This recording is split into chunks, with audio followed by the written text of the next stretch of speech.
Welcome to the showroom of the Katahdin Studio. I'm waiting for my friend John Stass to arrive. He's the owner here. But while I'm waiting, let me take you on a little tour of his showroom. John's noted for his guitar and music cases. Here's a wonderful violin case. Here are some of the beautiful hardwood, exotic wood music stands that he makes. Almost makes me wish I played an instrument to have some of these great things. This bench is one of my favorite pieces of John's. It's just wavy and beautiful, beautiful wood, beautiful design. And here's John himself. Hi, John. How are you today? I'm great. Let's sit down on that great bench I was just talking about and talk a little bit about mentoring. All right. You have a lot of background in the business world and now in the last 15 years in the art world. And you have had a lot of artists working here for you in the last 6 years, I believe, It's right? true. It's true. Yeah.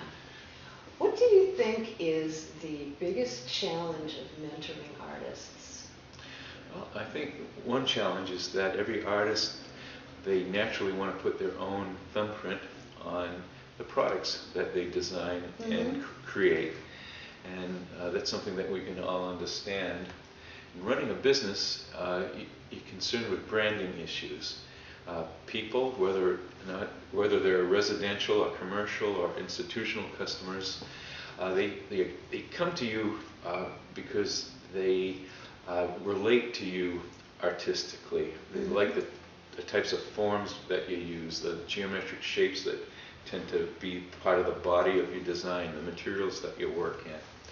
So they're coming to you because of these expectations.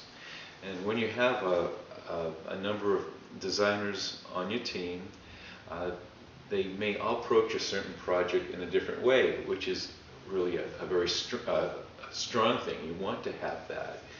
But each artist has to know that there are certain constraints to work with that are part of your branding, part of the image that you have worked hard to achieve and that you need to protect.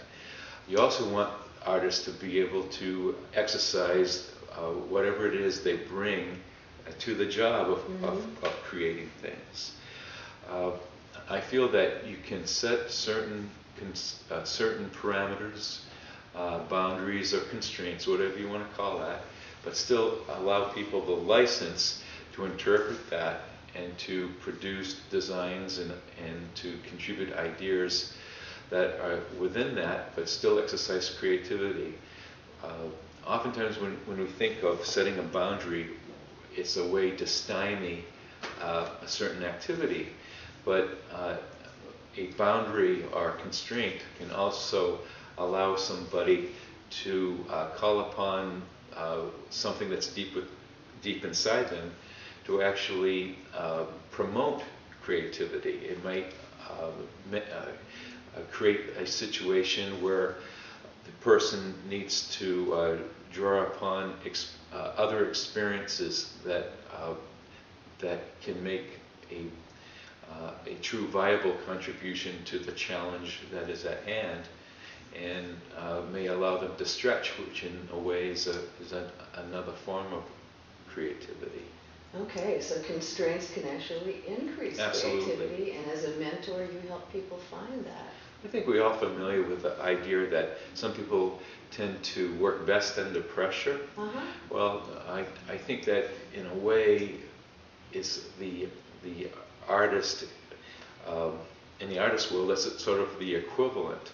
You have a constraint, there's a pressure to it, and it allows you to break through to different ideas, maybe ideas that you might have been uncomfortable with, that may not have come naturally, but still are somewhere within us, and it allows a path for those ideas to come out, and we can actually come up with something that's very exciting.